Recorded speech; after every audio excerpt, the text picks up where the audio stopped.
कुछ भी मुमकिन है जब आप उसके वचनों पर विश्वास करते हो। मैं यहाँ पर सामर्थ्य महसूस करता हूँ। क्या आप विश्वास करते हो?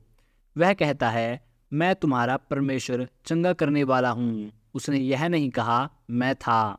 उसने यह नहीं कहा कि मैं हूँगा। उसने कहा मैं हूँ। इसलिए वह आज और सदा एक है। इसे अपनी आत्मा में ले लें। और दूसरी बात, क्या आप यीशु के वचनों पर विश्वास करते हो? उसने कहा, तुम बीमारों पर हाथ रखोगे और बीमार ठीक होंगे। उसने यह नहीं कहा शायद वे ठीक हो जाएंगे। उसने यह नहीं कहा अगर नहीं वे ठीक हो जाएंगे। हाँ या ना? यह एक पक्का वायदा है। इसे अपने दिल में ले लें। याकूब 5:15 में कहता है, विश्वास की प्रार्थना के द्वारा रोगी बच जाएगा। हाँ या ना? क्या यह बाइबल में है? पक्का? क्या यह बाइबल में है? क्या आपकी बाइबल में है या मेरी बाइबल में है? बाइबल साफ साफ कहती है।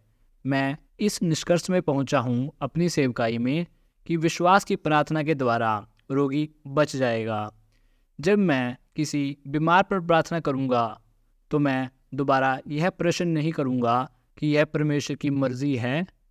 कभी भी बीमार पर हाथ मत रखना और रखकर यह मत कहना कि परमेश्वर अगर तेरी मर्जी है।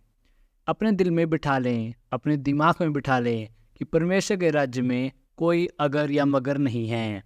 कभी मत कहना अगर अगर अगर। अब कहो यीशु के नाम में। आप जानते हो, मैं अपने बहुमूल्य लोगों को बताता हूँ जो मेरे साथ काम करते हैं। मैंने इसे कई बार किया है, कई सालों पहले। जब आप किसी बीमार व्यक्ति को देखते हो, उन पर सवाल मत उठाओ। विश्वास को बनाओ अपने दिमाग में। अगर मगर मत बनाओ। उनके पास काफ़ी अगर मगर हैं डॉक्टरों से। परमेश्वर इंसान नहीं है जो झूठ बोले। तुम क्यों उस पर प्रश्न उठाते हो? तुम क्यों कहते हो परमेश्वर अगर अगर अगर? उसने कभी भी अगर नहीं कहा। उसके वचनों को देखें। एक औरत ए एलन की मीटिंग में आई। वह कई सालों से टूंडी थी या कहूँ चल नहीं सकती थी। तो वो स्ट्रेचर पर आई थी।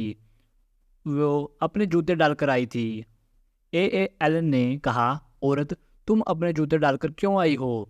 उसने कहा, मैं आज दुकान गई थी और मैंने अपने लिए जूते खरीदे क्योंकि मैं जानती थी कि आज मेरी चलने की रात है।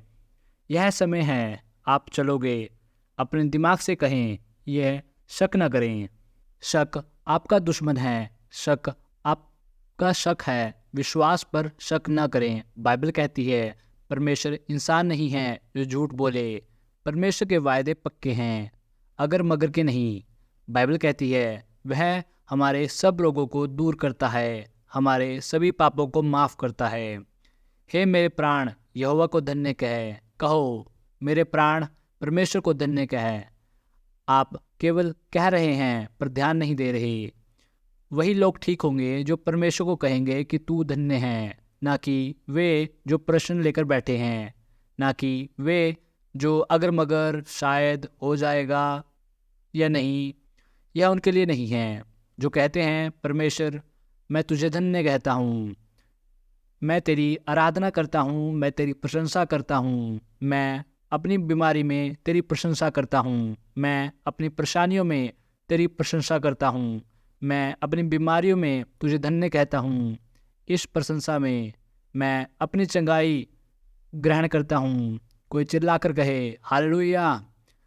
धर्मी के आगे बहुत से क्लेश हैं पर यहोवा उन्हें सबसे बचाता है। क्या आप तैयार हैं? भजन संहिता 79:4 में कहता है, मेरी वाचा यह उसकी वाचा है। उसकी वाचा पर सवाल मत उठाओ। वह कहता है मैं चंगा करने वाला परमेश्वर हूँ। उसने यह नहीं कहा अगर। उसने कहा मैं हूँ। परमेश्वर कहता है यह मेरी वाचा है। मेरी वाचा, मेरी वाचा मैं कभी नहीं तोड़ूंगा और न ही मैं बदलूंगा जो मेरे मुंह से निकली है। उसने कहा मैं तुम्हारा चंगा करने वाला यहोवा हूँ। परमेश्वर ने खुद कहा कि मैं तुम्हारे अन्न जल पर आशीष दूंगा और मैं तुमसे बीमारियों को दूर करता हूँ। परमेश्वर अपने वचन में कहता है कि मैं तुमसे बीमारियों को लेकर तुम्हारे दुश्मनों को देता हूँ। परमेश्वर के शरीर के लिए बीमारी नहीं है। बीमारी मिस्रियों के घराने के लिए है, इज़राइल के घराने के लिए नहीं। बीमारी दुश्मनों की है, ना कि परमेश्वर के लोगों के लिए। क्या आप परमेश्वर के लोग हैं? तब चंगाई आपका पता है, चंगाई आपकी है। परमेश्वर ने उन्हें ठीक किया जब वो मिस्र से बाहर आ गए थे। परमेश्वर ने उन्हें ठीक किया जब उन्होंने दुनिया छोड़ दी। मेरे भाइयों और मेरी बहनों, अपना एक पाँव दुनिया में और दूसरा पाँव चर्च में रखना छोड़ दो, इसलिए आप बीमार हो। दुनिया से बाहर निकल जाओ और चंगे हो जाओ परमेश्वर के नाम में। परमेश्वर ने उन्हें बाहर निकाला। कहो, परमेश्वर ने उन्हें बाहर निकाला। परमेश्वर ने उन्हें बाहर निकाला। क्या? भजन संहिता 15:37 ना याद करें। यह परमेश्वर था जो उन्हें बाहर लेकर आया। कहिए, परमेश्वर उन्हें बाहर लेकर आया और उनमें से एक भी कमज़ोर न था। दूसरे शब्दों में, जितना वे उसके अंदर रहे उतना वे बीमार थे, पर जब वे मिस्र से बाहर निकल कर आए, वह बीमारी से बाहर निकल कर आ गए। बीमारी मिस्रियों के घराने के लिए है, न कि उस घराने के लिए जो परमेश्वर के लहू में छिपा है।